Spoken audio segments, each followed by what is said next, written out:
चलिए, बहुत ही छोटी सी सीरीज है, 402 और 450, बस 2 ही स्टैंडर्ड है, फिर खत्म। तो आज खत्म हो जाएगा।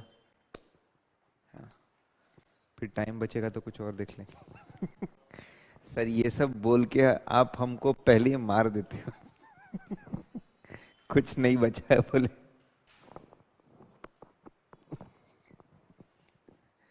ध्यान देंगे। अब आप लोगों को टेक्स्ट वैक्स से डर नहीं लगना चाहिए, बस तू सुना बोले अब तो। नाउ तो बहुत सी बार हम लोग ऑडिट करने जाते हैं और ये देखते हैं कि क्लाइंट ने अपना कुछ काम आउटसोर्स किया है, आउटसोर्सिंग हैज हैपेंड। ऐसे केस में क्लाइंट बाहर से सर्विसेज ले रहा है, तो क्लाइंट को बोलते हैं यूजर एंटिटी, और जो सर्विसेज दे रहा है बाहर से, बीपीओ, केपीओ, कॉन्ट्रैक्ट मैन्युफैक्चरर, जो भी होगा, उसको हम लोग बोलते हैं सर्विस ऑर्गेनाइजेशन। करेक्ट? तो बहुत आसान। तो अगर हम लोग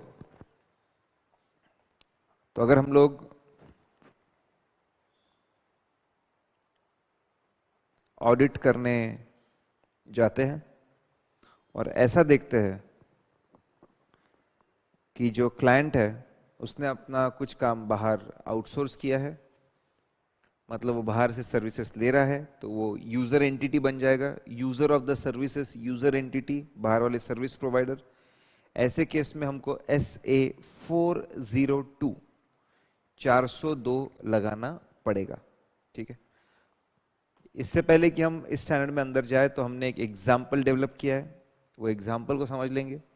वो एग्जाम्पल को समझ लेंगे तो पूरा ऐसे हमको फटाफट उसके ऊपर हमारी ग्रिप आ जाएगी। तो हमारे पास में यूजर एंटिटी है और यूजर एंटिटी ने अपना काम, यूजर एंटिटी है और यूजर एंटिटी ने अपना काम आउटसोर्स किया है सर्विस ऑर्गेनाइजेशन को। हमने सैलरी प्रोसेसिंग आउटसोर्स की है। तो हम बाहर की सर्विसेज ले रहे हैं, तो हम यूजर एंटिटी, उसकी ऑडिटर, यूजर ऑडिटर, उनको लगाना पड़ेगा 402। जो सर्विसेज दे रहा है उसको हम बोलेंगे सर्विस ऑर्गेनाइजेशन, उसके ऑडिटर को बोलेंगे एसओ ऑडिटर, और उसको लगेगा SAE 3402। डिस्कस करेंगे बाद में हम लोग। तो यूजर एंटिटी के जो ऑडिटर है उसको क्या फॉलो करना पड़ेगा? SA 402। और सर्विस ऑर्गेनाइजेशन का जो ऑडिटर है उसको क्या फॉलो करना पड़ेगा? SAE 3402। ठीक है? Will see later on. Let's see the example. पहले कंपनी में एक 300 स्क्वायर फीट जगह थी। वो 300 स्क्वायर फीट जगह पे 6 लोग बैठते थे। एक 300 स्क्वायर फीट का पूरा सैलरी प्रोसेसिंग डिपार्टमेंट था, पेरोल डिपार्टमेंट, और 6 लोग थे उसमें। कंपनी पूरा डेटा मेंटेन करती थी अपने स्टाफ का। उनके पास में एक सॉफ्टवेयर भी था, उसके मदद से हर महीने सैलरी प्रोसेस करते थे, और सबको जो प्रोसेसिंग होती थी उसके हिसाब से पेमेंट्स होते थे। लेकिन फिर कंपनी ने सोचा इट्स वेरी कॉस्टली, बहुत कॉस्टली है साहब, कि ये पूरा डिपार्टमेंट मेंटेन करो, जगह लो, 6 लोगों की सैलरी पे करो, सॉफ्टवेयर खरीदो, बहुत कॉस्टली पड़ रहा है। ऊपर से प्रॉब्लम है कॉन्फिडेंशियलिटी को लेकर।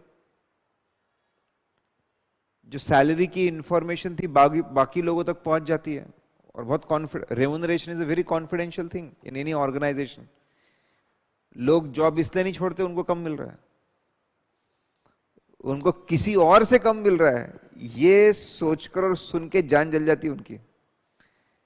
And a very common phenomena across People are unhappy only because they are getting less than someone. How much they are getting, that is not the problem. They are getting less than someone is the biggest problem. तो बोले वो भी problem था, costly भी था, confidentiality issue था. इन्होंने पूरा डिपार्टमेंट बंद कर दिया और अपना पूरा सैलरी प्रोसेसिंग का काम बाहर आउटसोर्स कर दिया, बाहर वालों को दे दिया. तो आज सिचुएशन क्या है? आज सिचुएशन ये है, क्लर्क है, एक सिंगल क्लर्क है. जहां पे पूरा डिपार्टमेंट हुआ करता था, पूरा डिपार्टमेंट बंद करके आज सिर्फ एक सिंगल क्लर्क है. क्लर्क डॉक्यूमेंट्स बनाता है ट्रिप्लिकेट में, ट्रिप्लिकेट में डॉक्यूमेंट्स बनाता है.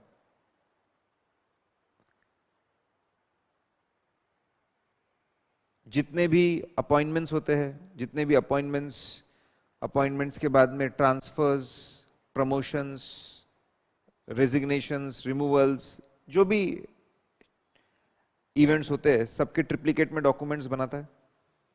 बनाने के बाद में एचआर हेड को भेजता है. एचआर हेड सभी डॉक्यूमेंट्स में साइन करती है, साइंस ऑल द डॉक्यूमेंट्स, और साथ में इंपॉर्टेंट डॉक्यूमेंट्स को अच्छे से चेक करके फिर साइन करते हैं. So there is a maker checker concept. बनाने वाला क्लर्क, फिर चेक करना एचआर हेड, फिर सीएफओ. सीएफओ के ऑफिस के पास भी जाता है और सीएफओ की भी सिग्नेचर होती है. तो ये इंटरनल कंट्रोल सिस्टम है, सेग्रीगेशन ऑफ ड्यूटी है, मेकर चेकर कॉन्सेप्ट है. Clerk to HR, HR to CFO. एक कॉपी एम्प्लॉय को जाती है, one copy goes to employee. एक कॉपी एम्प्लॉय के पास गई, फिर एक कॉपी वो खुद के पास रिटेन करते ओरिजिनल, और एक ओरिजिनल कॉपी, ये मतलब एक copy, one copy along with more data. इस महीने लोगों ने कितनी छुट्टियां ली, इस महीने लोगों ने कितनी छुट्टियां ली, फिर इस महीने कितना ओवर टाइम किया लोगों ने. तो इस महीने जितने भी चेंजेस हुए उसकी ओरिजिनल कॉपी, छुट्टियों का डेटा, ओवर टाइम का डेटा, ये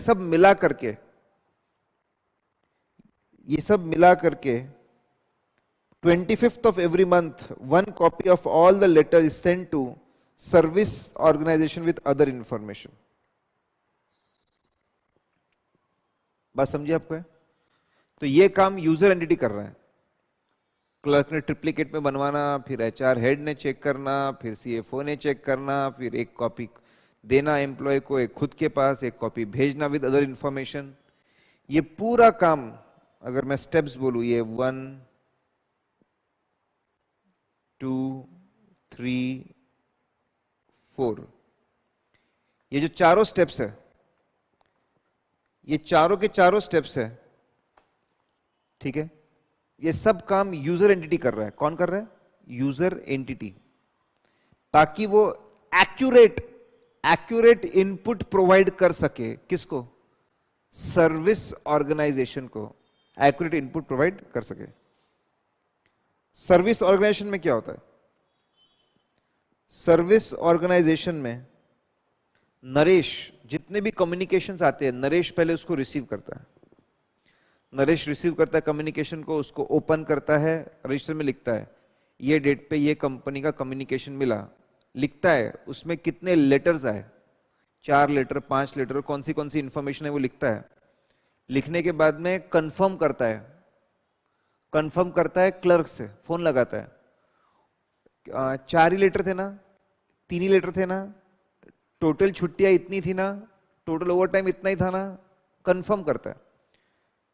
मतलब इन दोनों के बीच में इंटरेक्शन है, यूजर एंटिटी और सर्विस ऑर्गेनाइजेशन. कंफर्म करता है, बोले कंफर्म कर लिया, ठीक है, डन.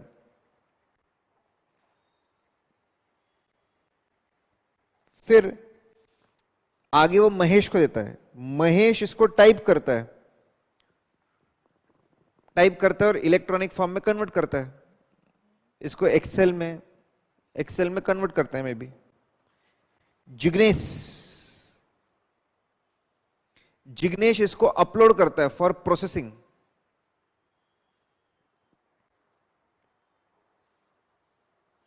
जिग्नेश इसको अपलोड करता है फॉर प्रोसेसिंग,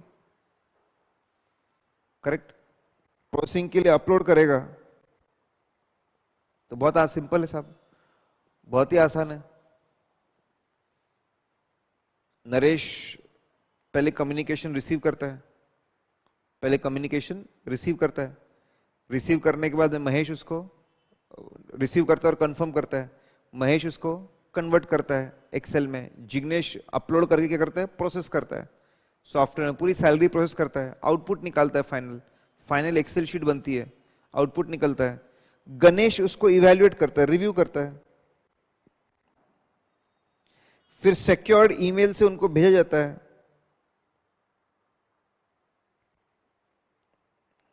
स्टेप नंबर 10, 5, 6, 7, 8, 9 ये काम करने का तरीका है, कहां पे, सर्विस ऑर्गेनाइजेशन में। This is how they work, this is the internal control system at service organisation. उसके बाद में जैसी इंफॉर्मेशन आती है तो यूजर एंटिटी क्या बोलता है, हमने कच्ची गोलियां नहीं खेली बोले, बराबर। गड़बड़ होने के चांसेस है, कुछ भी गड़बड़ हो सकती है, एक आधा डमी एम्प्लॉय डाल दे, किसी एम्प्लॉय की सैलरी बढ़ा दे, कुछ गड़बड़ कर दे, तो बोले हम ऐसे रिस्क है, बोले आउटसोर्सिंग में रिस्क है, आउटसोर्सिंग में रिस्क है। वो रिस्क को कॉम्पनसेट करने के लिए हमारे पास सिस्टम बोले क्या, जैसे उसका फाइनल डेटा आता है उसको हम कंपेयर करते हैं मास्टर फाइल से, total number of employees match हो रहे ना, टोटल नंबर ऑफ एम्प्लॉयज को मैच करते, रैंडमली 10 एम्प्लॉयज को सिलेक्ट करते, उनकी बेसिक सैलरी बराबर है, उनकी लीव बराबर है, उनका ओवरटाइम बराबर है, उनके कैलकुलेशंस बराबर है, वो चेक करते। 3 महीने का 5 महीने का ग्राफ बनाते, पिछले 5 महीने में क्यों इंक्रीज है क्यों डिक्रीज है वो देखते, whether this increase and decrease is justified, justified है मतलब सही है, और जब सब सही निकलता पेमेंट कर डालते। तो ये पूरा इस तरीके से काम हो रहा है, बात समझ रहे सब। इस डायग्राम में 3 तरह के सिस्टम्स है। पहला, यूजर एंटिटी जितने भी काम कर रहा है और एक्यूरेट इनपुट भेज रहा है सर्विस ऑर्गेनाइजेशन को, उसको क्या बोलते हैं, complementary user entity controls. User entity के वो कंट्रोल्स, वो सिस्टम्स जो कॉम्प्लीमेंट कर रहे हैं, सपोर्ट कर रहे हैं किसको, सर्विस ऑर्गेनाइजेशन को, प्रोसेसिंग को सपोर्ट कर रहे हैं 1 to 4, जो 1 to 4 है,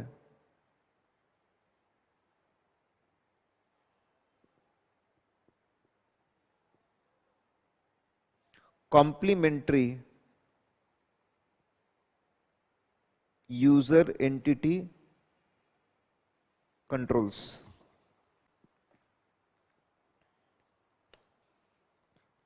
कॉम्प्लीमेंट्री यूजर एंटिटी कंट्रोल्स।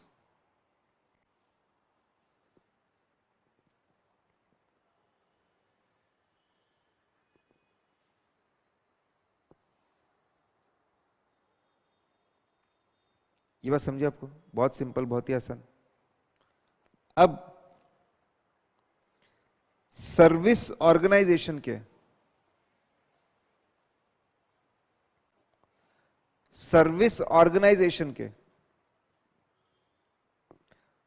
जो स्टेप्स है, सर्विस ऑर्गेनाइजेशन जिस तरीके से काम कर रहा है 5 to 9,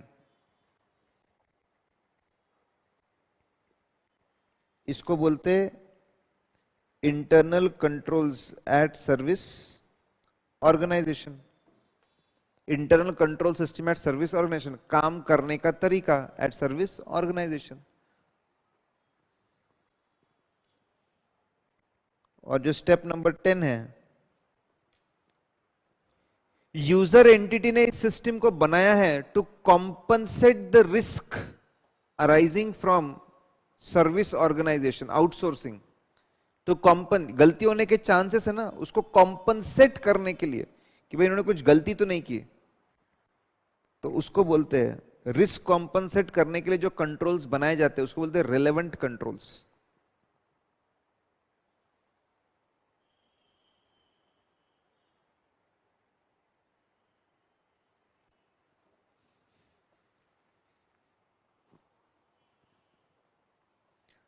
That is called as relevant controls.